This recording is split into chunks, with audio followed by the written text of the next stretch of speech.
ہمارے چینل میں خوش آمدید۔ تو چلیے شروع کرتے ہیں آج کی کہانی۔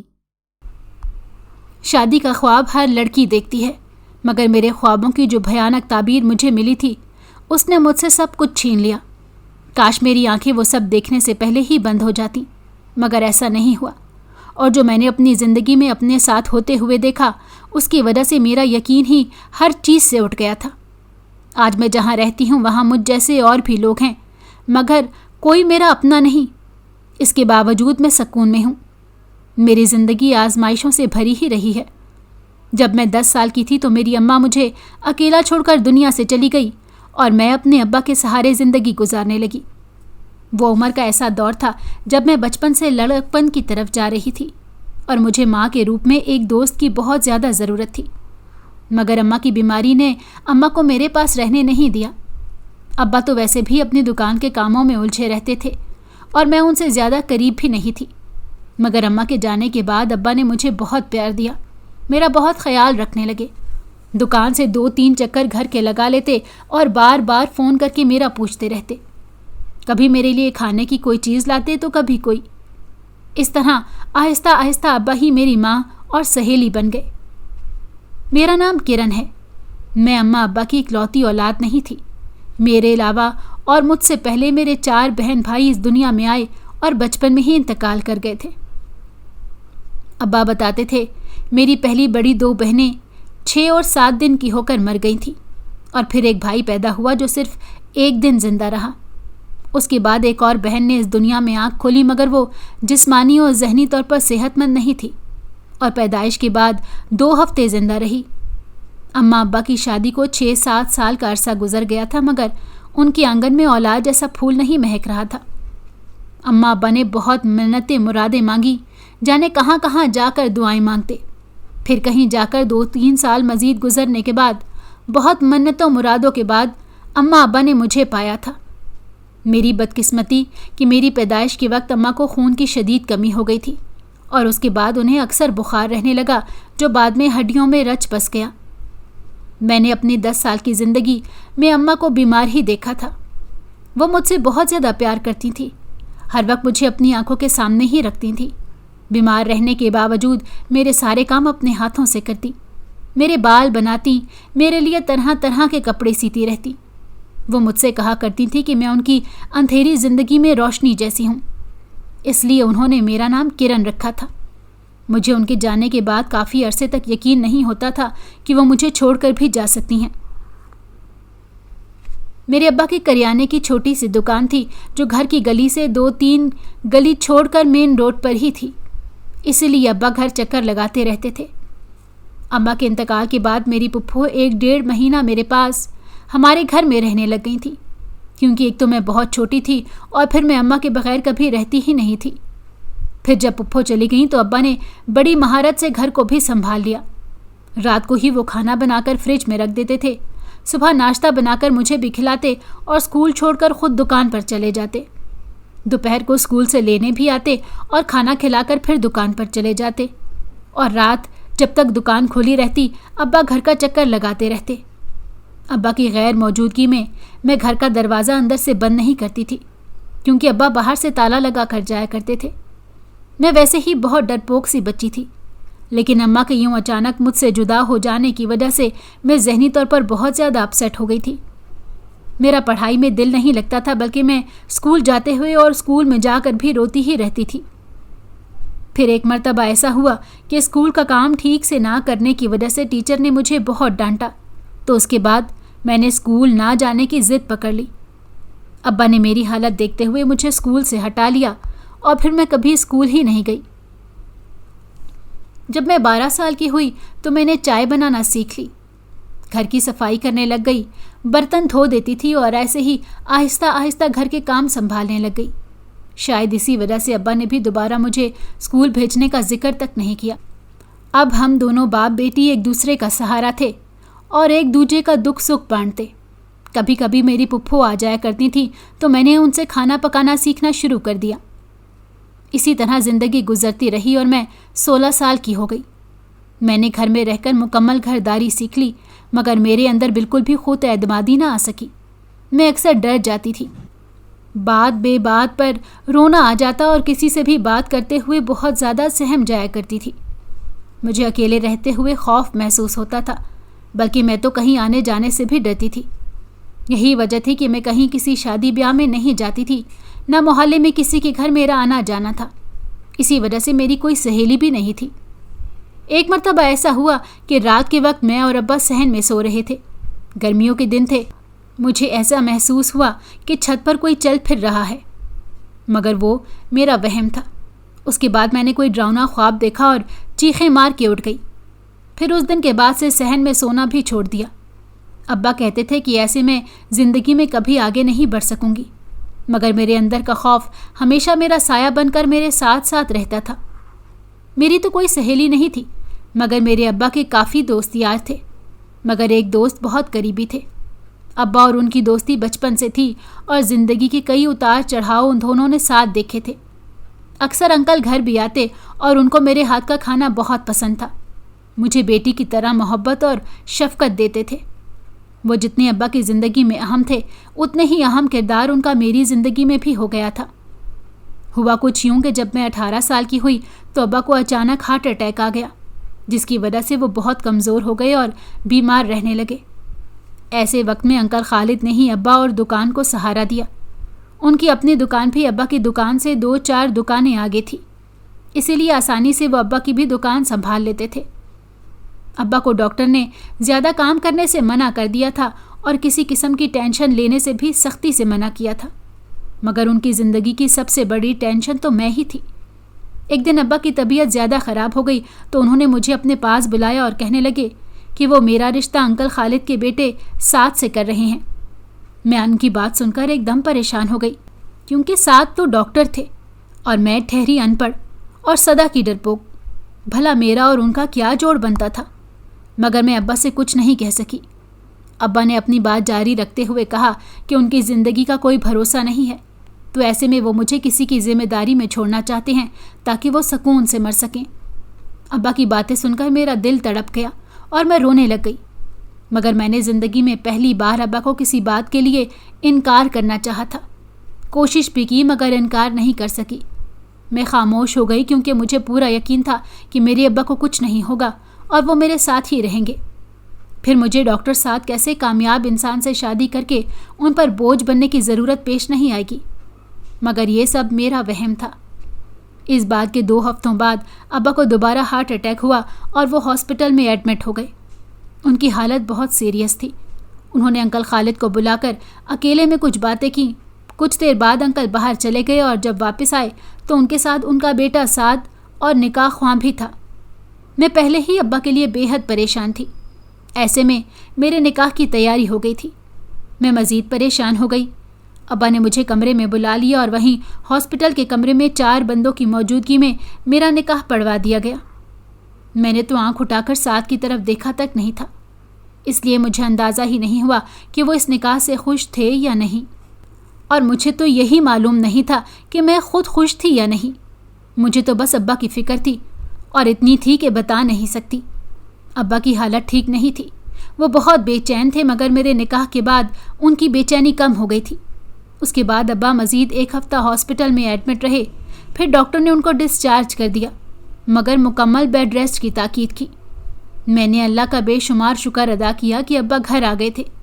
میں ابا کا بہت زیادہ خیال رکھتی تھی، ان کو پرہیزی کھانا کھلاتی اور وقت پر دوا دیتی۔ اس دوران انکل خالد بھی روزانہ گھر کا چکر لگاتے، دکان کا حساب کتاب بھی کر جاتے تھے اور ابا کے ساتھ بیٹھ کر کچھ گپ شپ بھی لگا لیا کرتے تھے۔ ابا کو گھر آئے اور میرے نکاح کو 2 ہفتے گزر چکے تھے، مگر میری اب تک سعد سے فون پر بات نہیں ہوئی تھی۔ مجھے لگا تھا کہ شاید وہ خود مجھے کال کریں گے، مگر ایسا نہیں ہوا، جس کی وجہ سے میرے دل میں بہت سارے وسوسے جمع ہونے لگے اور میں پہلے سے زیادہ پریشان رہنے لگی۔ میں اب ان کی بیوی تھی اور قدرتی طور پر میرے دل میں یہ خواہش سر اٹھاتی تھی کہ وہ مجھے کال کریں، مجھ سے بات کریں، مجھے تسلی دیں اور کہیں کہ ہر طرح کے حالات میں وہ میرے ساتھ ہیں، مگر میرا انتظار طویل ہوتا گیا اور میرے نکاح کے ٹھیک 3 مہینے بعد ابا مجھے چھوڑ کر اس دنیا سے چلے گئے۔ ان کے انتقال پر تمام انتظامات انکل خالد اور سعد نے ہی سنبھالے، اور ابا کے سویم کے بعد انکل خالد مجھے رخصت کر کے اپنے گھر لے گئے۔ میں جن حالات میں رخصت ہو کر اپنے سسرال پہنچی تھی، میرا دل کیا سپنے سجاتا، بلکہ مجھے تو اپنا ہی ہوش نہیں تھا۔ سسرال میں میرے سسر اور سعد کے علاوہ اور کوئی نہیں تھا۔ ساس کا انتقال کافی سال پہلے ہو چکا تھا اور سعد اپنے والدین کی اکلوتی اولاد تھے۔ انکل خالد نے مجھے ساس بن کر بہت کچھ سمجھایا اور سر پر ہاتھ رکھ کر دلاسا بھی دیا کہ وقت سب سے بڑا مرہم ہے اور اس گھر کو اپنا گھر سمجھ کر دل سے اپنا لو۔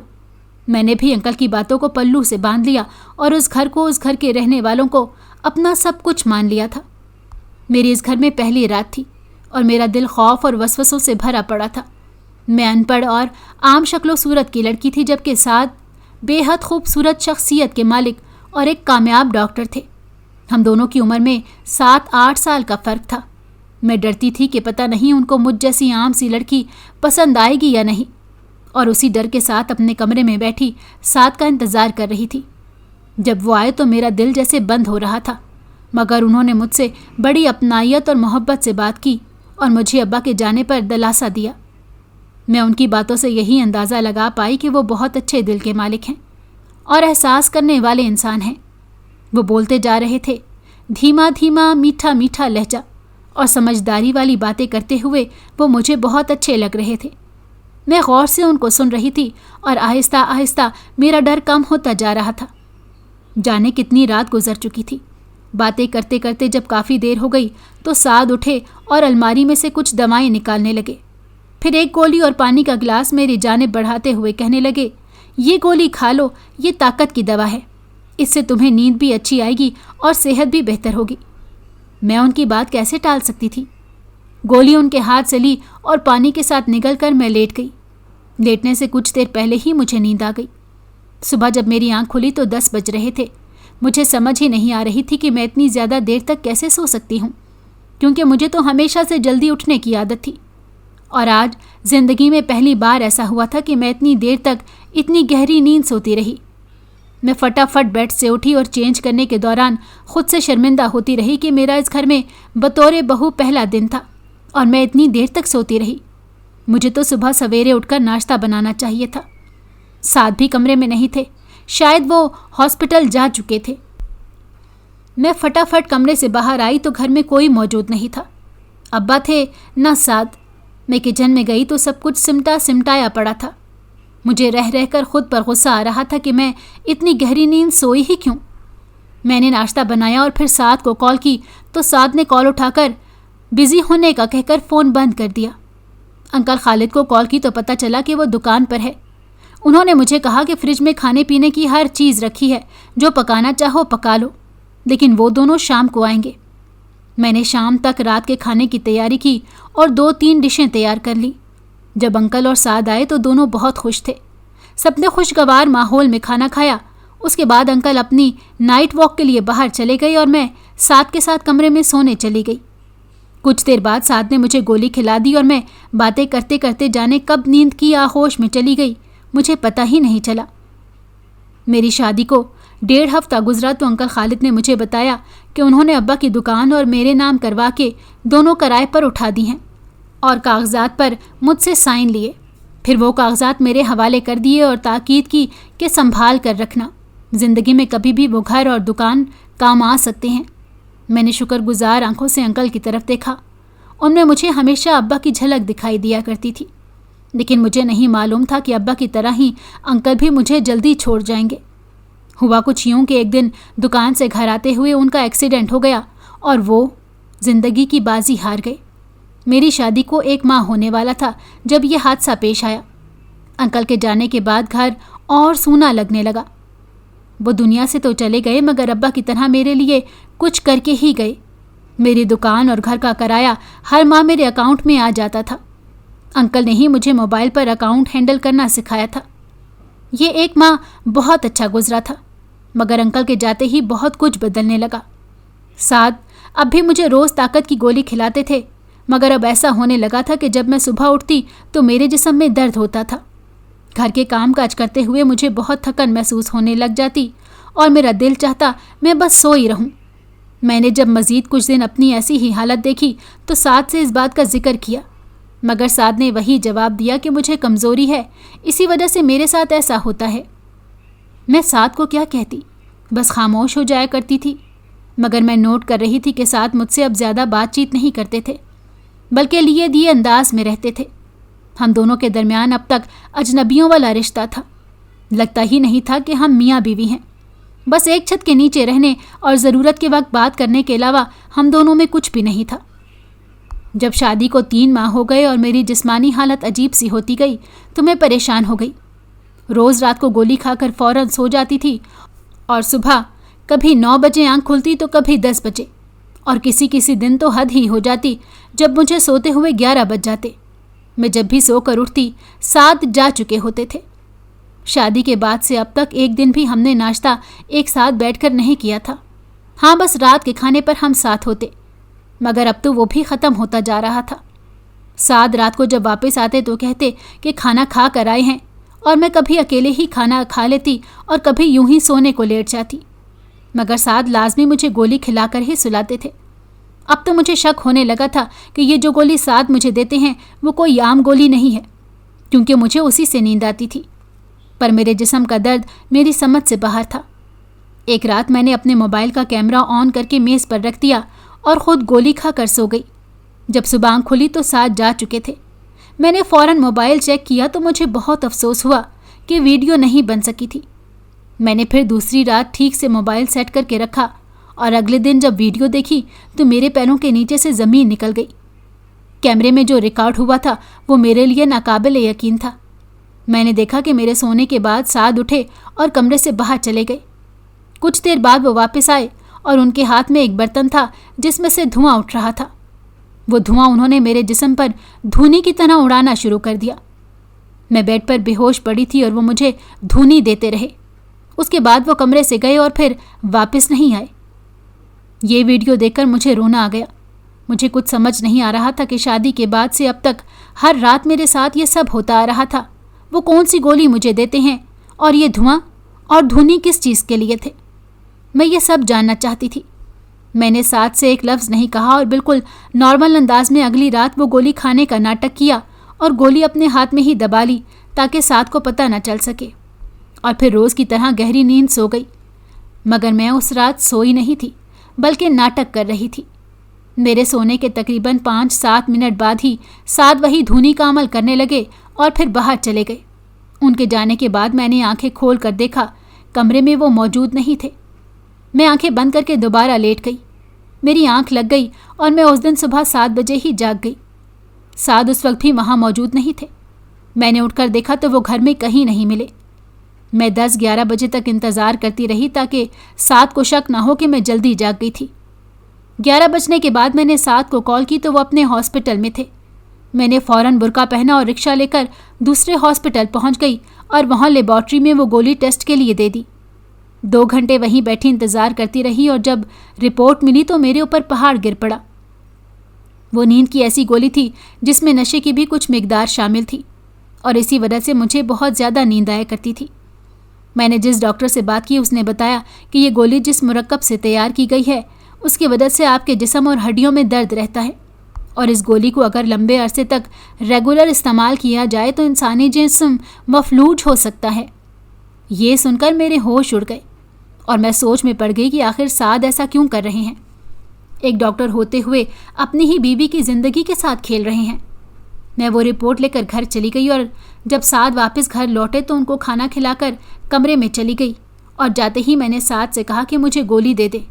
وہ میری بات سن کر چونک گئے اور پھر مسکرانے لگے۔ اس کے بعد جب انہوں نے مجھے گولی دی تو میں نے تکیے کے نیچے سے وہ رپورٹ نکال کر ان کو تھما دی۔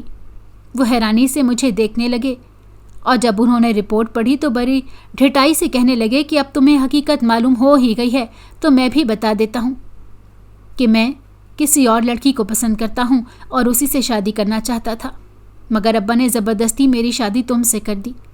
ابا کی زندگی میں اگر میں تمہیں چھوڑتا تو وہ مجھے جائیداد سے آگ کر دیتے، اس لیے میں تمہیں گولی دینے لگ گیا تاکہ آہستہ آہستہ تم اس کی عادی ہو جاؤ اور میری زندگی سے نکل جاؤ۔ میری آنکھیں حیرت سے پھٹی ہوئی تھیں۔ مجھے یقین نہیں آ رہا تھا کہ جس سے میرا نکاح ہوا ہے وہی میرا ساتھی میرا برا چاہ رہا تھا۔ میں نے بے یقینی کے عالم میں سعد سے سوال کیا کہ گولی کھلانے کے بعد وہ دھونی کیا تھی اور آپ کہاں چلے جاتے ہیں؟ وہ کہنے لگے کہ دھونی میں بھی ایسی ہی دوا ہوتی ہے جس کے دھوئیں سے انسان کے اعصاب بوجھل ہو جاتے ہیں، اور میں پہلے تو کہیں نہیں جاتا تھا، لیکن اب ابا کے انتقال کے بعد میں نے اپنی پسند سے نکاح کر لیا تھا اور اسی کے پاس جاتا ہوں۔ الفاظ تھے کہ ہتھوڑے جو میرے دل و دماغ پر ساد مار رہے تھے۔ میں ایک ٹک ان کی طرف دیکھ رہی تھی۔ اگر وہ مجھے پسند نہیں کرتے تھے تو مجھ سے شادی کر کے میری زندگی برباد نہ کرتے، مگر اب تو کچھ نہیں ہو سکتا تھا۔ میں نے سعد سے کہا کہ وہ مجھے طلاق نہ دیں اور بے شک اپنی دوسری بیوی کو بھی یہاں لے آئیں، اور سعد نے ایسا ہی کیا۔ وہ اپنی بیوی کو دوسرے دن ہی لے آئے۔ میں دوسرے کمرے میں شفٹ ہو گئی، اور اب سعد مجھے گولی دینا تو دور کی بات میرے کمرے میں بھی نہیں آتے تھے۔ میں چپ چاپ سہتی رہی اور نوکروں کی طرح دونوں کی خدمتیں کرتی رہی، مگر ایک دن میرا ضبط جواب دے گیا اور میں چپکے سے اپنے ابا کے گھر چلی آئی، جو میں نے کچھ دن پہلے کرائے داروں سے خالی کروا لیا تھا۔ یہاں آنے کے بعد میں نے دکان سے آنے والے کرائے سے ہی اپنا خرچہ کرنا شروع کر دیا۔ پلٹ کر سعد کو آواز نہیں دی، اور نہ ہی سعد نے میرے پاس آنے کی زحمت دی۔ اس گولی کے لگاتار استعمال کی وجہ سے میری ہڈیوں میں مسلسل درد رہنے لگا تھا، اور مجھے نیند کا مسئلہ بھی ہو گیا تھا، مگر میں کسی طرح بھی اپنے آپ کو بے مول ہوتا ہوا نہیں دیکھ سکتی تھی۔ آخر کار مجھے اکیلے رہتے ہوئے 1 سال کا عرصہ گزر گیا، اور ایک دن سعد میرے دروازے پر آ گئے۔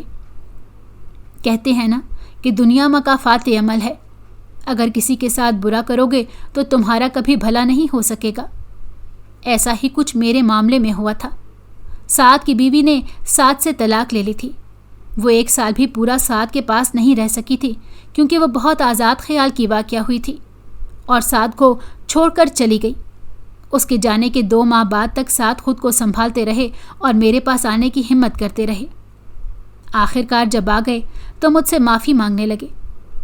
میں نے ان کو معاف کر دیا اور واپس اپنے گھر چلی گئی۔ آج کافی سال گزر جانے کے بعد بھی میں یہ سب بھول نہیں پائی، مگر میں نے کبھی اپنے رویے سے سعد کو کچھ محسوس نہیں ہونے دیا۔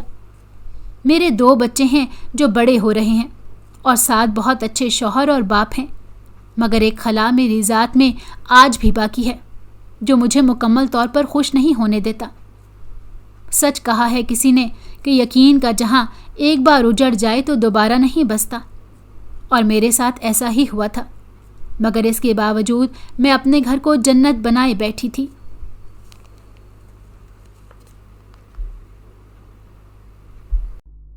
اگر آپ کو ہماری کہانی پسند آئی ہو تو ہمارے چینل کو لائک کریں اور سبسکرائب کر دیں۔ بیل نوٹیفیکیشن کو بھی آن کر دیں تاکہ ہماری آنے والی ہر مزیدار کہانی آپ کو وقت پر ملتی رہے۔